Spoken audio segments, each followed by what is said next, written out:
wis. Niku termasuk sinonime ta nganune. Lah bareng tekan watu kempul lagi kecekel aku. Nggih. Watu kempul non watune sakniki pun cilik dadi kempul, Pak. Mone gedhi gong, saiki cilik kempul. Nggih. Ngono, lagi kecekel. Oh, apa ki sendang rejo ki jebule iki to. Nggih. Iki oncek-oncek lho iki. Menawi kalian tuh nggih nyuwun pangapunten. Sedekah lajeng wau bumi nggih nggih. Bumi. Nggih. Bumi ngerti tegese. Bumi ngerti tegese.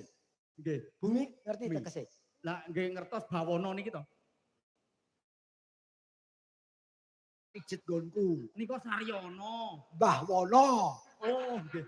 Nika tukang adang sego. Wong kowe ora tau pijet tok ngarani. Malah kula sing tukang pijet to. Bumi kuwi BUMI. B ki bulat bentuknya. Nggih. O untuk kehidupan makhluk Tuhan. Nggih. M mengandung beberapa zat yang dibutuhkan oleh makhluk hidup. Nggih. I ini harus tetap kita sedekahi, kita jaga supaya bumi bisa tetap menghidupi kita. Leres. Mugi-mugi Desa Sendang Rejo, Dusun Sendang Rejo menika dados desa ingkang baldatun thayyibatun warobun ghafur. Lah kowe kudu sing ngono. Kula sinaune kalih Gus Aris. Aku yo gumun, aku dalil terus kaya awakmu ngono ki ora iso. Lho ning nggonku ki didadekke ketua takmir masjid deh. Wah, malah skeco niku, Dik.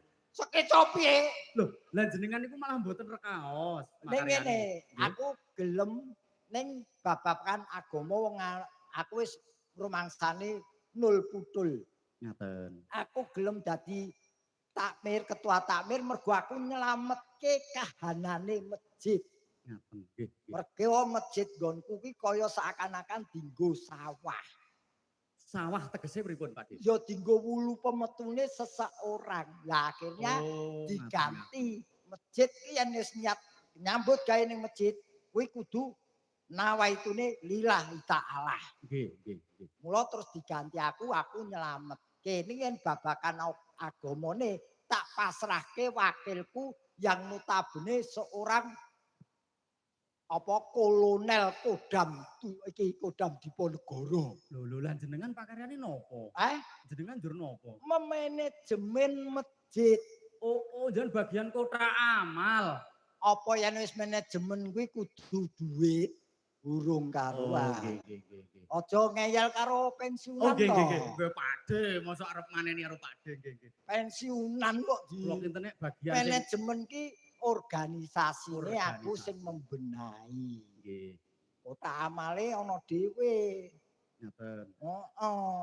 Lah iki ya alhamdulillah dipercaya ning ya paling tidak kudu diniati kuwi mau ibadah. Lah iki Sendang Rejo. Nggih. Kuwi ternyata seni iki seni budaya wayang kulit pendak tahun digelar ning kene. Leres. Sen. Nggih ta? Dangunipun setahun sepisan pendak sedekah dusun. Nggih. Regeng gayeng dalu niki mergi dalangipun ki bursa apa mau? Bursa transfer. Burhan Sukarto. Burhan. Nggih. Ki Burhan Sukerto. Mboten. Panitia mau Sukerto lho. Panitia mau Sukerto. Nek Sukerto ndara reget, Pak De. Sukerto ki wabah e. Lah nggih. Nggih ya bursa Burhan. Regeng gayeng mergi dalangipun Ki Burhan. Bintang tamune Pak De Gareng. Ya iki sing jo lali bintang tamune Gareng. Semarang. Genah ki. Gareng Semarang. Lah napa enten garenge kathah? Alah kowe arep nyate gareng lho sak iso. Oh, aku ceritane ya berbagi rezeki lewat profesi. Jadi iki ora tak wengku dhewe toh ini juga bukan saya asli. Akhirnya muncul gareng-gareng di semua tempat, semua kabupaten kota. Tak manggake bahkan tak ajari mboko sithik. Leres nek niku Pak De. Nah. Kathah rencang-rencang